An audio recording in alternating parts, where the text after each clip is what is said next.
We have a great topic. In fact, we've got a series of great topics.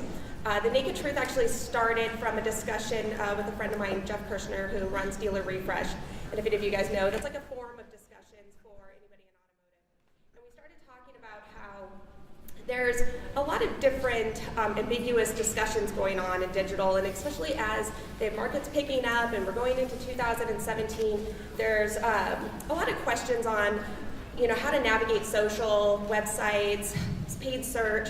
And so I'm April Rain, by the way, with Digital Rain, but I work with AutoHook, powered by Urban Science, and they allowed me to use their platform to run a survey, a dealer survey, asking dealers what are the topics that they care most about that they're not getting answers to.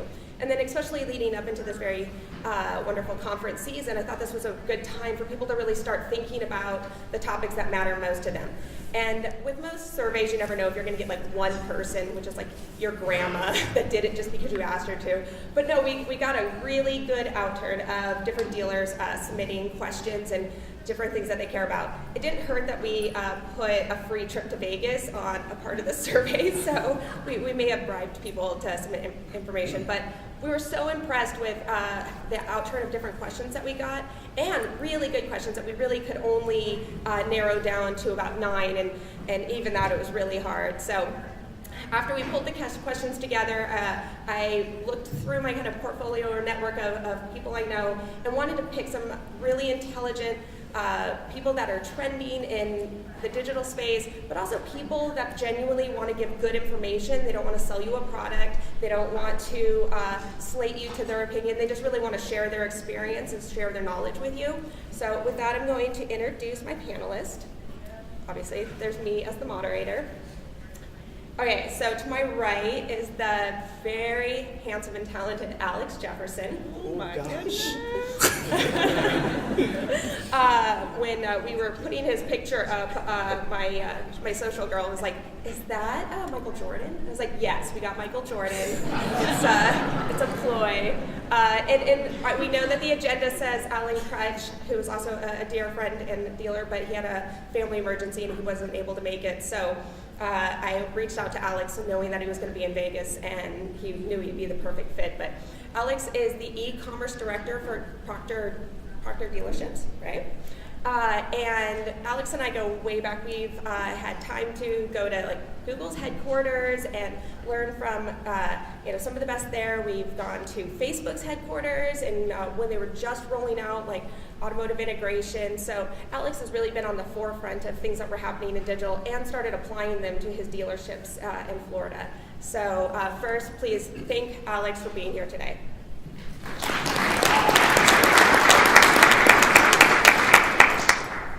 Second, my slides are not in the same order as my panelists, so I'm going to... No, you're good. Go confuse me. Kelly McNearney, Chief Strategist for Automotive with Google. Probably still said that in the reverse order, but have worked with one of her teammates, Peter Lito, for a couple different conferences, and Peter really talked up Kelly and her knowledge for automotive within Google and all the different things that she's doing directly with dealerships and OEMs. So I was so excited to be able to get her on the panel and have her be able to share her insights. So please, everybody, let's thank Kelly for being able to come today.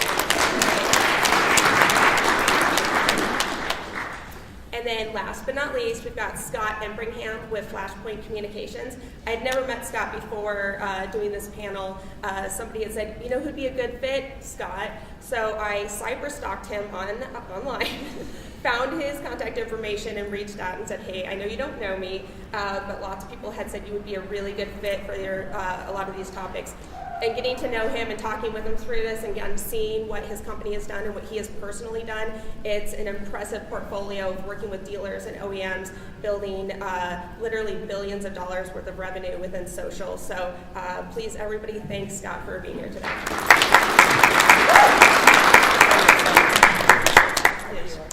Okay, so apparently we can only have 3 mics up here at one time, so Alex is also going to be kind enough to share. And we might not get to cover all these topics because obviously they're things that could be dedicated an entire session to, but we really just wanted to have some dialogue about some of these things. So we're really going to just jump in with social. And these are all questions from dealers. I didn't want to embarrass or, put all their names on there, but they're all dealer questions. But do dealers actually sell cars from social channels, or is it simply a method for sharing? Alex, I'm going to pass to you since I already have the song. Alrighty. Is it on already? Yeah. Okay, this is something I'm pretty passionate about. Everybody who has a Facebook page, could you stand up for me? Stand up. If you have a Facebook page, please stand up. You've done this before a couple years ago. If you have a Facebook page, please stand up. Okay. All right. If you have not logged on in the last 7 days, please sit down. If you have not logged on in the last 3 days, please sit down. If you have not logged on today, please sit down. Okay, so everybody kind of look around. Okay, now you guys can sit down. So this is the landscape that we're dealing with today. I think that sometimes as dealers we try to look for the magic bullet. And I was in a session by my buddy Kevin Fry the other day, and he was talking about common sense. And one reason why I wanted everybody to stand up and kind of look around the room is you can see the environment that we live in today. And we kind of ask ourselves two things. Can we build relationships on Facebook? And the answer is obviously yes. And the second question is, can you send quality traffic to your website? Because if you have a website that converts, then it makes sense if you send quality traffic to your website that you can sell cars based off of that. So we do quite a bit of running ads on Facebook and segmenting using remarketing, using the database tool, using their segmented audiences, and using the back end through Google Analytics and determining time on site and other important KPIs to determine if it's quality traffic. We're able to, without a doubt, say that it absolutely sells cars. Sure. So Flashpoint over the last several years has been obviously involved in Facebook for our dealer clients. We had a client who asked us, they said, hey, I want you to figure out how many vehicles you've actually sold for us over the last 3 or 4 years. And it was a major OEM, and we actually activated a national campaign, some dealer group campaigns, about 60 dealer group campaigns, and across 1,900 dealers. And the number came back a little over 30,000 vehicles. So we basically came up with a new tagline for our company, which was we sold $1 billion, or we've helped sell $1 billion worth of new vehicles with Facebook. And if you think about it, it was audited by the client. We had an independent professor come in from UCI and Stanford who did control group testing. We ultimately looked at it from a match standpoint from Polk. And here's really the idea. And I think you did a great job sort of saying stand up your Facebook page. Think about it this way. The audience is massive. It's a massive audience. 170 million people active on Facebook every single day for 40 minutes on average. Right? That's more than half the U.S. population on it every single day. Second, you've got the tools to be successful. You fish where the fish are. Now let's think about the tools that you have.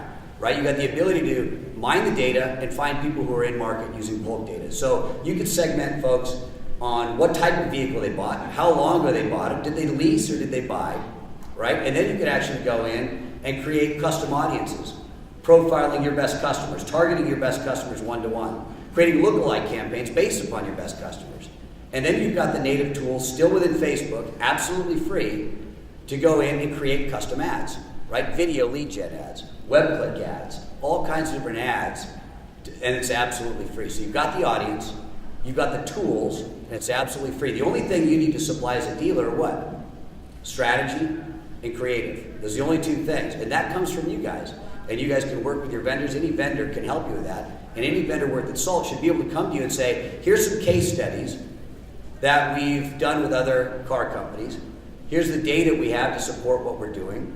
Here's the transparency that we'll offer from click to sale, either a visit to a landing page or a lead, and give you some estimates on cost per click and cost per lead. All the transparency is there. The good news and the bad news for vendors like me, it's 100% transparent. There's nowhere to run and there's nowhere to hide. The audience is there, the tools are there, and everything's there to be able to generate a sale using social tools, and we've been doing that. And I raise your hand if you actually have already been doing that. But look around the room, you got 20% of the audience. So the question is, it's a good question, but yes, it's happening in mass. The question is, if you're not raising your hand, what are you going to do at a conference like this to change that, to start that, to test it with a vendor? So yes, it's happening. And Kelly, and during our discussions, you had some great topics about YouTube, and I think just as Alex and Scott had referenced that, some people think social, they go Facebook or Twitter. Did you have some insights on YouTube for selling cars? Yeah, so no one wants to hear the Google person talk about Facebook, and I won't. But I will say, Trace Priblowitz, who's one of my beloved peers and friends who works at Facebook, who maybe many of you know, we speak a lot at the same conferences and events, and I've heard him say many times that Facebook is not just a social platform. So everything Scott is suggesting, I think, is paid advertising. So use Facebook for paid advertising as one of the best, most data-driven, most intelligent websites for paid advertising. If you still think that you can make an organic post and anyone's going to buy a car from that, you're probably mistaken. And I don't think anyone at Facebook would disagree with that. So I'll keep a little bit quiet on the social questions just because I also don't think you want to hear me talk about Google+.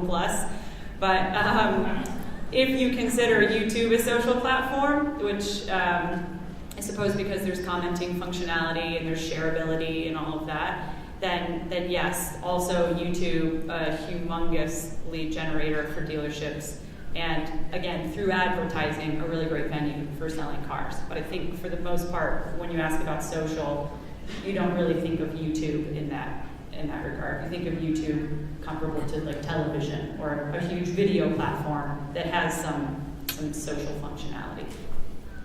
So yes, Facebook can sell cars for you. Thank you, guys. That hurt.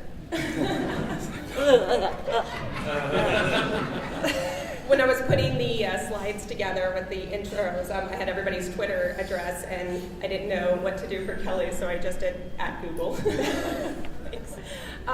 So to kind of piggyback on that, we had what content is best suited for social. And I'm personally one of these people that, I create ads for my B2B clients, and it is trying to always figure out what do people want to see, because we can put all kinds of stuff online and we can do all that tracking that Scott said, but it has to be something that's going to appeal to people. And I know sometimes in the car business, like how many different times can we share a picture of a car and say, come to this place? So I thought this would be a really good opportunity for you guys to share some insights as to what type of content that you thought was best suited for social. All right. One thing that has worked well for us is community events, being involved in the community, having our staff involved in the community and tagging staff in pictures and things of that nature. There are people in the community that know a portion of our staff and things of that nature, and that kind of gets more natural, organic dialogue going on now. We still promote those posts, but we consider that, quote unquote, a type of organic post. We also share updated content about what's going on with the manufacturer, so we'll use BuzzFeed or something like that. We'll look at the automotive, our automotive sites, Honda, Acura, Subaru. We'll look at, Edmunds, Car and Driver, see if there are any write-ups that we can kind of pull in and share on the feed, just to kind of keep our particular audience updated on, what's going on with the brand. If they like your Facebook page, then it's a situation where it makes sense to share information about what's going on with the brand and what's going on with within your dealership. In terms of the promoted side and the sales side, what we found that works very well is inventory ads. We build our own custom inventory ads where we have a picture of 2 or 3 cars in the ad, and we put it up, and the conversion rate on that is amazing in terms of lowering the cost per click, increasing the time on site, especially with used car inventory, because used cars are unique. So we'll literally go to the website, we'll pick 3 or 4 used cars, pull them all into one ad, and promote those ads. The only challenge with Facebook as it relates to when you start pulling in quite a bit of content on one ad for trying to actually sell a car is Facebook's mythical 20% rule. And for you guys who've been doing some advertising on Facebook, you kind of know what I'm talking about. But last but not least, we do quite a bit of video content internally. We create different types of videos. We call them cinematic videos. So if a new car is coming out, we'll shoot a 30 to 45, sometimes a 60-second video, kind of like a mini commercial, telling the features of it.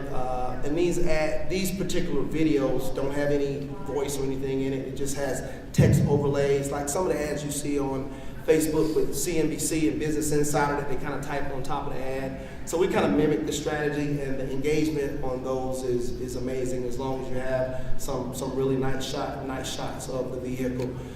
When stuff is moving and people are scrolling up their Facebook page, it seems to grab more attention. So in terms of the exposure we can get on those particular video ads is really, really good. Also, we create content when you think about, lost my train of thought. So that's what happens when you get called on the panel on the last minute. But we create different types of helpful car tips. You can actually go to proctorcartips.com. You'll see our whole YouTube channel that has a whole lot of different helpful videos, how to change your oil, what happens if you have a leaky sunroof, and these types of videos. When we share these on the Facebook page, it makes us look like a different helpful type of car dealer that's doing things a little bit different. So, Perfect. I'd say, just to say what Alex was saying, two things. One is 90-second videos. Create 90-second videos with your iPhone. If you look at these two guys right here, they're broadcasting Facebook Live. I assume it's Facebook Live right now. no, you should not keep that. So we can reach more people, right? So people love 90-second videos. And she had a great slide the other day where she showed the number one, and I hope I'm not stealing that. Please, go. The number one driver of consideration for new vehicles is what? It's video, right? There was a poll that Google had, and they reported some data. 43% of the respondents, the vast majority of respondents, 43% said the number one driver was video. And in retrospect, it's exactly why we ended up being successful. I wish I could say we made the decision 3 or 4 years ago. We built the video lead gen platform on some data, but it was gut. We said, if you're looking for a vehicle, you probably want a good look at the vehicle. So we worked with the agency. We developed some 90-second videos, and so you watch the video, you generated a lead, and that we published out to the dealer groups. The dealers, it was enormously successful for us. And then later it came back that video is what people want to see. So we went with gut, but the data supports it. I would suggest, if you haven't done it, this month, tomorrow, whatever it is, call it in and get 3 or 4 videos done from your iPhone, 90-second, exterior, interior, feature and benefit, and you're done. I think you guys even have some tools to help make it super easy, and maybe you can tell them about the tools. I was blown away how easy it is. If you don't have somebody that's creative at your store, you can do it. She's got a really helpful hint that we're going to use. Yeah, we have a new app that just came out on July 7th. Weirdly, it is not available on Android phones at this time. It is only available on iPhone. Slight oversight somewhere in an engineering building somewhere. But for iPhone users in the room, it's called the YouTube Director for Business. YouTube Director for Business. It's a free app that just launched about a month ago, and it is step-by-step hand-holding and a guide on how to create a successful YouTube video for a business. So it gets as specific as, in the first 4 seconds, state your name, look at the lens. In the next 7 seconds, tell us the name of your business and what you do. So if you are scared of online video, you're scared of creating it, the YouTube Director for Business app is going to be your new best friend, because it will help you figure out what you should be saying and doing. The other benefit of video is that you can run that across platforms. So sometimes it's challenging to do site-specific ads. You got to recreate an ad for this site and then this site, and then with video, you make a video one time and then you run it on Facebook and promote it on Twitter, and it's on YouTube, and you use it in display advertising. So making one video, you can reach a zillion people. And they're going to bury me, and I'm going to be like, why didn't you do more video?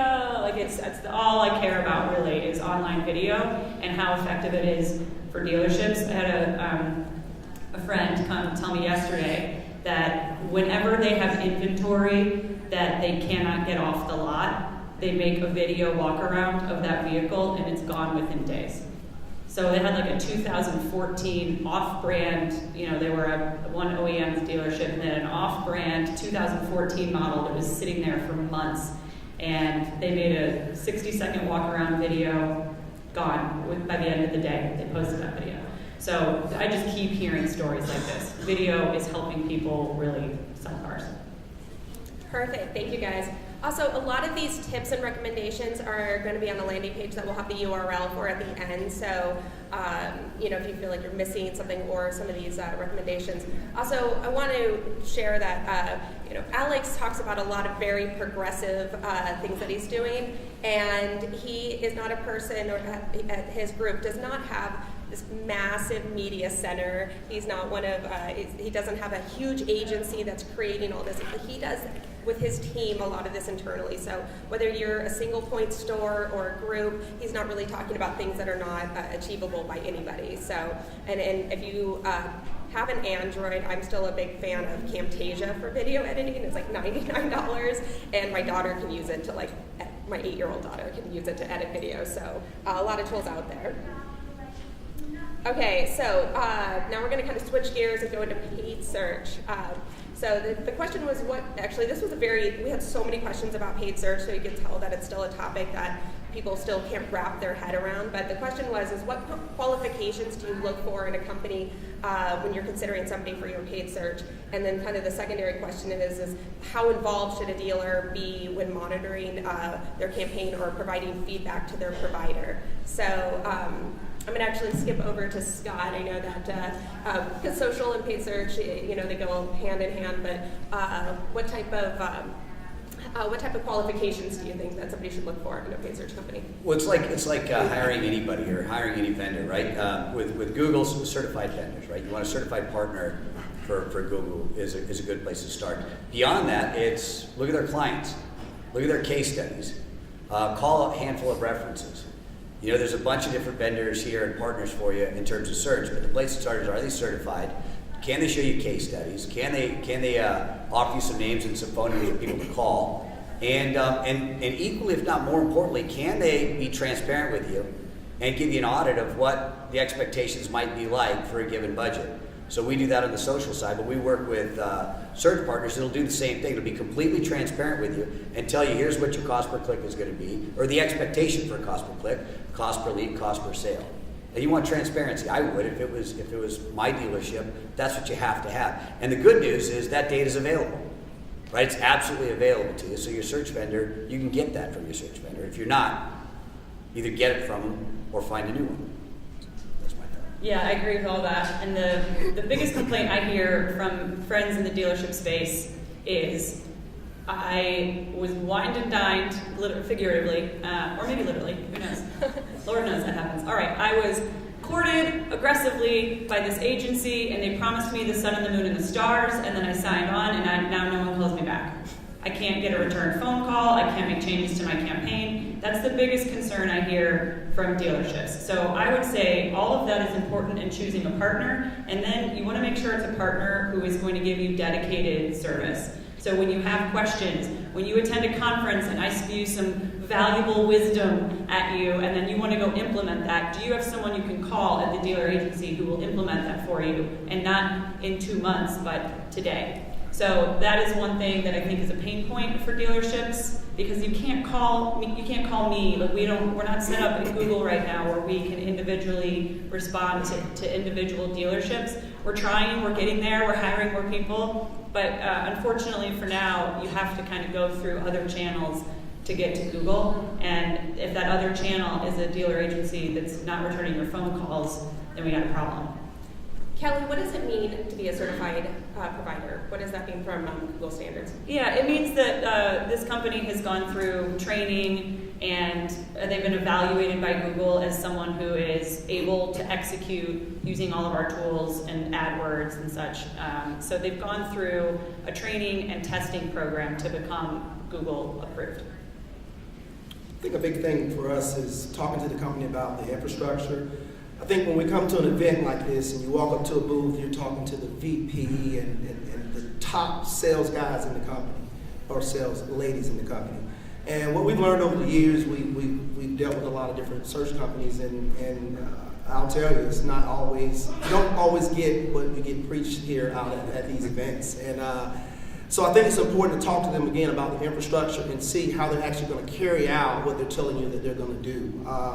How do they have account managers? Do those account managers meet with you or have conference calls with you on a monthly basis?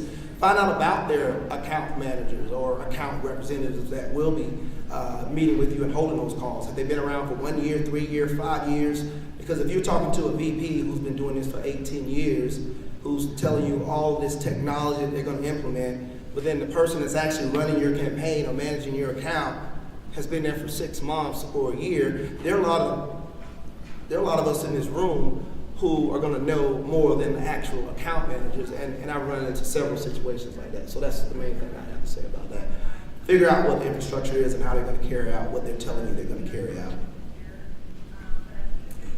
Okay, I have actually just a personal question. When you do paid search for social, which you talked about, do you put that in your social budget, or do you put that in your paid search? If you're doing like social retargeting or paid ads on your social, what budget do you put that under? Social. That was simple. Okay. All right. So there's been one of the largest forum threads right now on dealer refresh that's been going on for months is the whole ability to have do we do direct to buy, or the whole can you buy online or have a buy button online. So the question was, should I make my vehicles available to buy directly on my website? Is it necessary if I already have a successful brick and mortar store? So Scott, do you have any feedback on buying vehicles online? The only feedback I have is I was sort of thinking about this, and just recently, so we do some work, and we've been talking to a group, Asbury Motors or Asbury Auto. They've got a massive team, right? They've got 35 folks working in their digital marketing department. So they're doing they're offering online buying right now. The vast majority of our customers don't have those resources, nor are they trading in really super luxury cars where it seems to me, and I have no data to support this, but it seems to me, and just the folks that I'm talking to, Honda, Toyota, Ford, Chevy, those are vehicles, they're value buys, they're value propositions. You want to sit in another vehicle to sort of determine whether you want to buy it. For an aspirational vehicle like a Maserati or Lamborghini, and somebody who's a car collector, they're more likely to do it. However, Asbury Motors, they're actually doing it right now, a very small percentage of their business. So it's happening, obviously Tesla as well. So it's happening. I don't think it's a question of is it going to happen, it is. I guess the question, I'm really not the person to answer, is if you've got your fundamentals down and that's something you want to experiment with, I say go for it. But if you really haven't sort of mastered the fundamentals, then it seems to me it's a waste. That's right. Here are my thoughts on it. I think that the challenge with online buying is you got two people coming from different perspectives. The consumer, of course, they want to buy the car for the least amount of money, and we want to sell it for what? The most amount of money. We actually tested a product recently on our website from, I think it was February of 2015 to this February of 2016. That was pretty much a integrated online buying model. I'm trying to do it without giving away the vendor and throwing salt in the game, but it basically throwing salt in the game. What does that taking even it look back. like? Throwing salt. I'm taking it back. Taking it back. Throwing salt in the Taking it game. back. I don't know what it means yet, but I think I'm gonna find out. It was an integrated tool that gave the consumer the ability to formulate payments, trade in, they could put in the payoff of their car, and basically walk them as far through the process as possible. And in efforts to quote unquote save the consumer time, had an online credit app also included in it. And basically, I'll tell you, after a year of testing it, our lead volume went down by about 30 to 40%.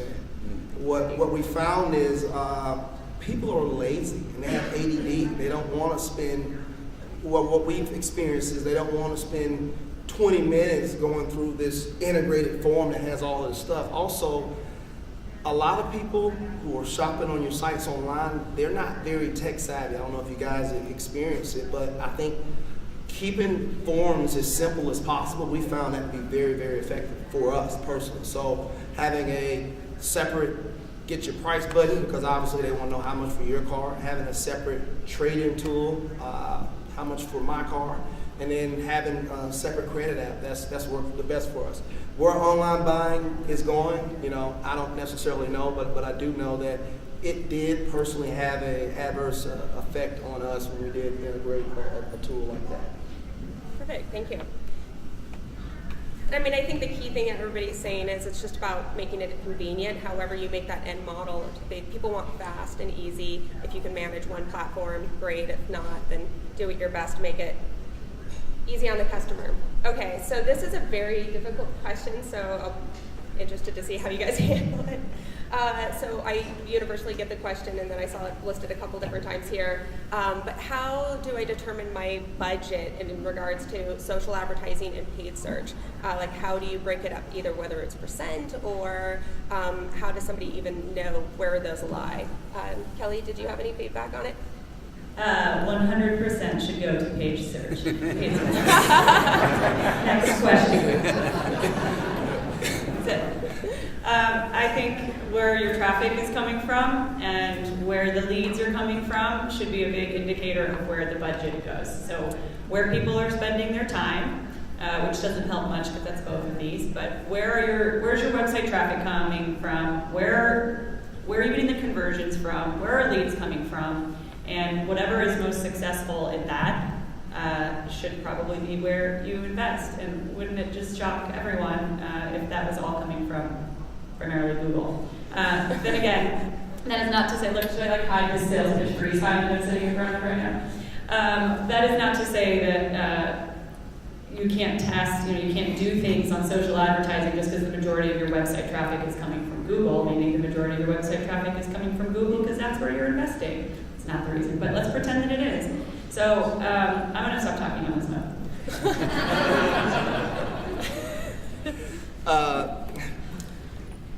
I think what's helped us the absolute most, and this is a secret that I'm going to give away, in-store sourcing.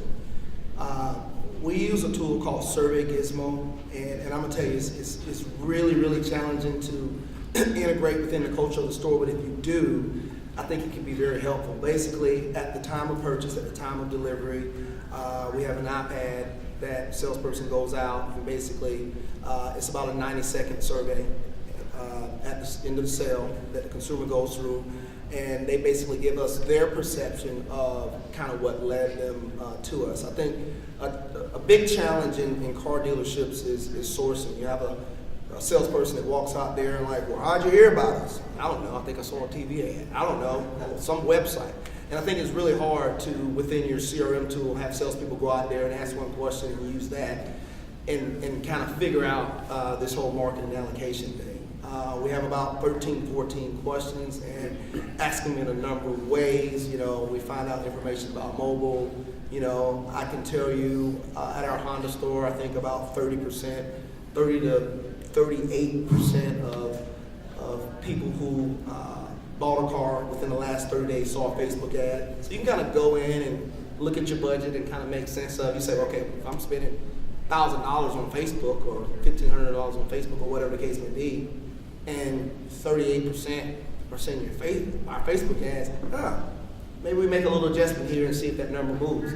Same thing with TV. You'd be surprised. You got this big TV budget, and did consumers even see the TV ad? We've had some months where only 55 or 60% of people actually saw our TV ad.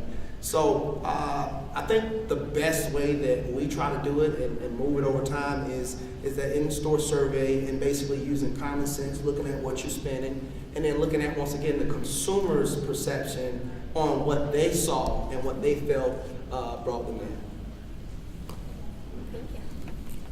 I like how when he said, I've got a secret, I saw like 4 phones. Secret. Sorry, go ahead. So first I thought I was going to insult my game on that. I have an idea. Who here is all doing search, right? Just about everybody's doing search. Okay. Who here is doing search but not yet Facebook advertising? Okay. Here's one of the questions we get asked a lot. And I'm going to answer the question a little bit differently. I'm going to give you 4 strategies that we use with all of our customers, and you can too. It's really simple. You don't need anybody to do it. There's 4 simple steps to determine the right social budget. I would never suggest that there's a perfect mix where you just jump in, it's 50-50 or it's 40-60 or anything like that. The assumption right now I'm going to make, right or wrong, is the vast majority of you already understand that search is very, very powerful, and you're getting into testing more social media, right? So I'm going to make that assumption just for a second. Then the question is, what's the right budget? There's 4 things. 1, you can do it yourself or go to your vendor and do an audit. What does that mean? If you've got a dealership in one specific market, or 2 dealerships, you can drop a pin on your dealership Draw a 25-mile radius around your store. And then reveal, Facebook will tell you exactly how many people are active on Facebook in your market, right? That's pretty important. Second then, you can filter by in-market timing, right? So then you can say how many people on Facebook are in market in my market area.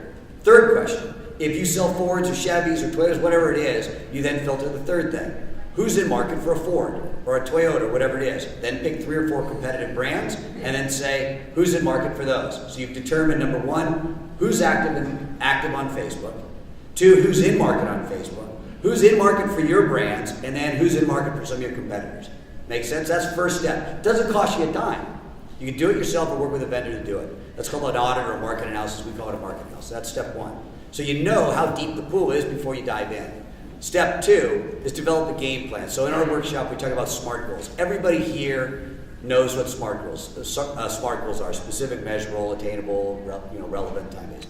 Okay, have a goal. How many Fords, or what are the 4 or 5 focus vehicles you want to focus on in this 30 days, right? How many leads do you want? How many leads realistically you think you can generate? How many clicks or visits to your VDP? So sit down with your vendor or your internal team and develop some SMART goals. Are they right or are they wrong? Don't know yet.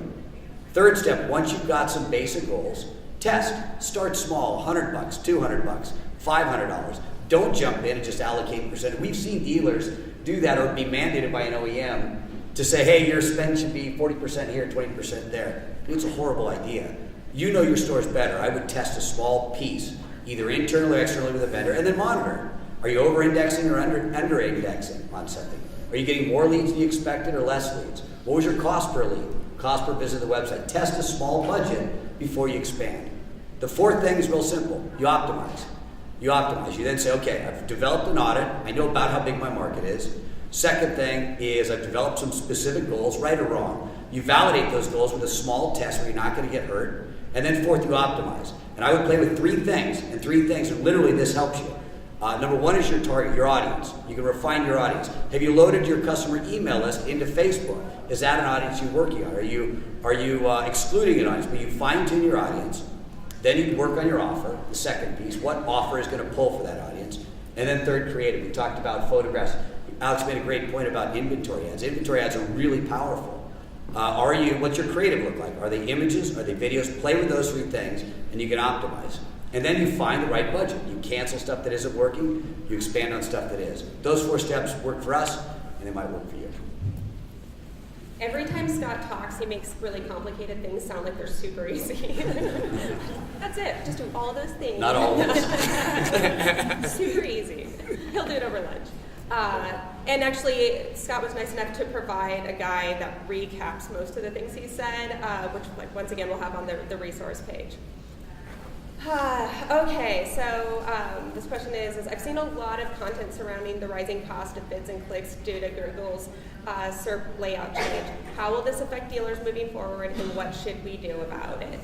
Natalie? All right. This is where we're going to get your money's worth, people. This is the naked truth, so here we go.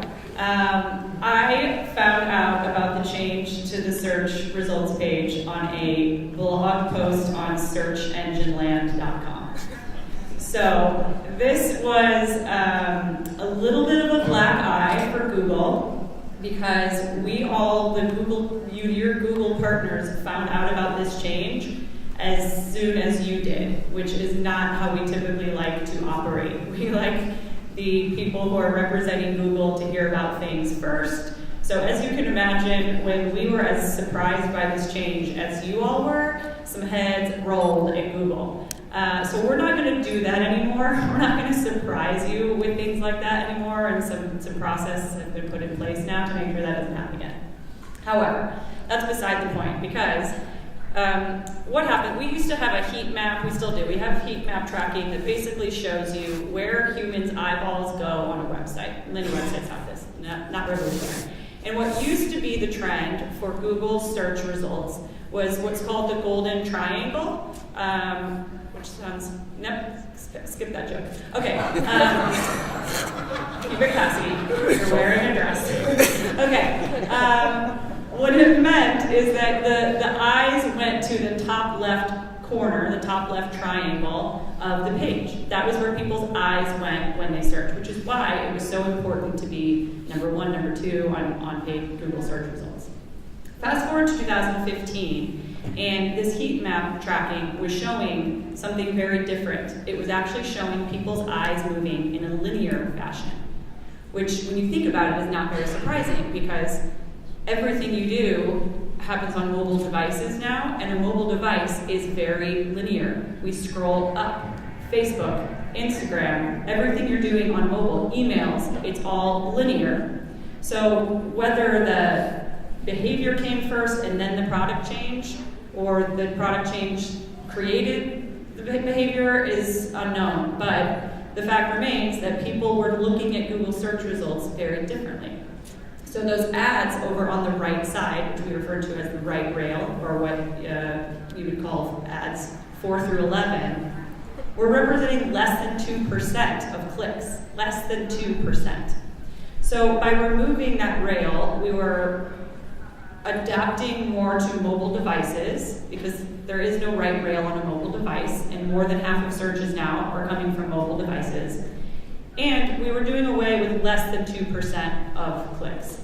So, with any change, especially one that was surprising to everybody, there's going to be a little bit of backlash.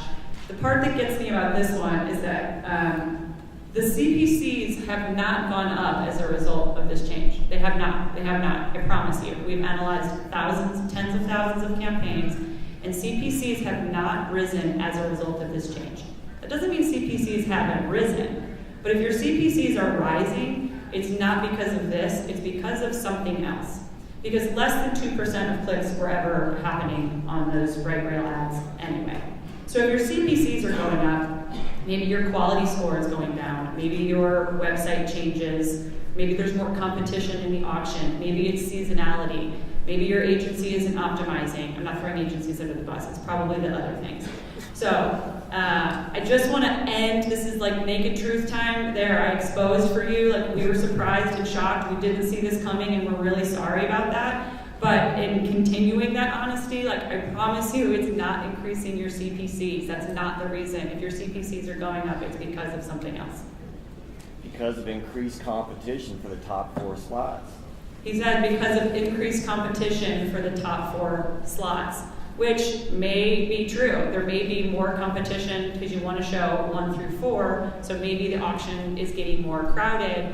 But what we're seeing in all of the tens of thousands of campaigns that we've analyzed is that that's not happening. People aren't raising their CPCs to the level that the content is reporting that would increase your individual costs. It's not happening yet.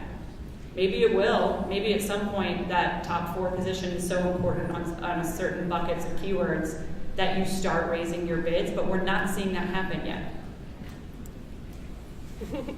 Thank you, Kevin. Bring it. I'll bring it. Okay, due to time, we're going to continue on. No, that was a great answer. Thank you. And I love that honesty while you're here. So other than mobile, and once again, this is a very big question, what are top trends that dealers should be aware of in the upcoming future? What are we seeing other companies doing, again, big box, that we're not seeing in automotive? What's the big new stuff? Alex? Something that I noticed the other day, I was online shopping for a dress for my girlfriend. I went to a site called BB, and I left the site. I'm on Yahoo, I'm on MSN, I'm on all these other sites, and the way that they do retargeting, I mean, it's on a whole nother level. It's something that we're going to be digging into, researching a little bit more, but the programmatic buying is kind of getting to another level. Also, the types of ads and the ability to have, I think I saw an ad literally that had 30 dresses in it. It was insane. It like filled up the whole top of the screen. There may be somebody else that can kind of expand on that a little bit more, but that's the biggest thing that I'm seeing coming, the level at which the display ads is going. You want to take a shot? Yeah, I love remarketing. I'm a huge proponent of remarketing as long as it's done well, because that was for you a great experience because you wanted to see those 30 dresses again, and how nice of you to buy your girlfriend a dress, and a challenging task too to buy a woman a dress. I hope she likes it. Do not buy it too small. Just whatever you do, do not buy it too small. That's what you're going to be a single man if you buy a dress too small. Write that down. Okay. And then she can't zip it. She's like, you think I'm okay. So, bad remarketing is when you bought the dress and the dress is still following you around the internet. And I see that all the time. Like, I am wearing the shoes. Stop advertising these shoes to me. It makes me nuts. All you have to do, and I just want to call, I want to call Pottery Barn. Does anyone know anyone that works at Pottery Barn? I need their phone number because I'm sitting under the lamp and you are telling me I should buy this lamp. All they had to do was negative target me once I got to this confirmation page. Once you get to the confirmation page, remove me from the retargeting pool. I already bought it. I'm not buying it again. So retargeting is an awesome and very effective tool, but it can work against you, because here I am like bad-mouthing Pottery Barn. It can work against you if you don't do it well.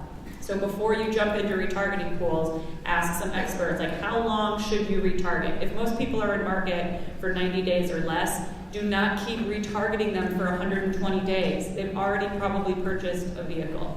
So just keep some things in mind when doing retargeting. I think that's a great one. And then for me, of course, no surprise, video. I think video is right now the most underutilized platform among dealerships. And I think we're going to find out that it is one of the most, if not the most effective way to sell cars. Also to retain parts and service customers. So I'd say that's something, I don't know that big box stores are doing that well or better, but that's the largest untapped opportunity right now for dealerships. You guys handled the question really well. I would simply just add this. So you made some really good points about retargeting and the idea of getting an ad after you've already purchased something. So I think in our workshop we talked a little bit about exclusion audiences and some of the things. Everybody familiar with exclusion audiences? Excluding audiences? Okay, the idea is this. Let's say you run a campaign, and like we ran a test drive campaign in the Midwest on behalf of a bunch of dealers. We had a test drive campaign, and we had about a population of about 1,000, 2,000 people. Say 600 people came in and redeemed the test drive. And then we wanted to run the campaign again because it was successful in the summer. So we ran the first campaign in spring. Then we ran the campaign again in summer. The client loved it. They said they want to do it again. What we wanted to make sure we did was not hit the same people that came in and claimed the test drive. So in Facebook, it allows you to exclude the audience. You simply take the audience, you upload it to Facebook, you click exclude, super simple. All the tools are in there to exclude. So just building on Alex's point, I think it's the best thing is like inventory marketing. You're shopping for an iPhone cover, and then you start seeing that everywhere. I think that's really cool. So what we're working on with dealerships right now is to look at audiences, building audiences off of people that are coming and looking at a specific vehicle, and then aggregating those folks, building an audience off of them, and then generating lookalikes to develop campaigns to go after more, selling more F-150s or more Camrys or more Tundras, whatever it is. That's the only thing I've noticed, and I've been really myopic on obviously social and automotive. The one thing we've noticed is the inventory marketing, like Alex mentioned. Perfect, thank you. So due to time, and I would never run into Carrie Wise's session, so we're going to skip over some of these last questions. But with that said, Scott Flashpoint has a booth in the conference center right as you're kind of going to the general session area, and I'm already volunteering his time to field any questions afterwards. I don't know Kelly's availability, but she'll be at our booth as well. At least you know what she looks like. You can stop her in the hall. And Alex, just in life, he's always been a really good peer and friend to have when I need to bounce ideas off of a dealer. So I'm sure he would be also willing to help another dealer out. Another dealer not in his market. So you can find a list of these resources at driveautohook.com/nakedtruth, and a lot of Scott's with content and his information is all found there as well. But everybody, thank you for being here. Let's give our panelists a big round of applause.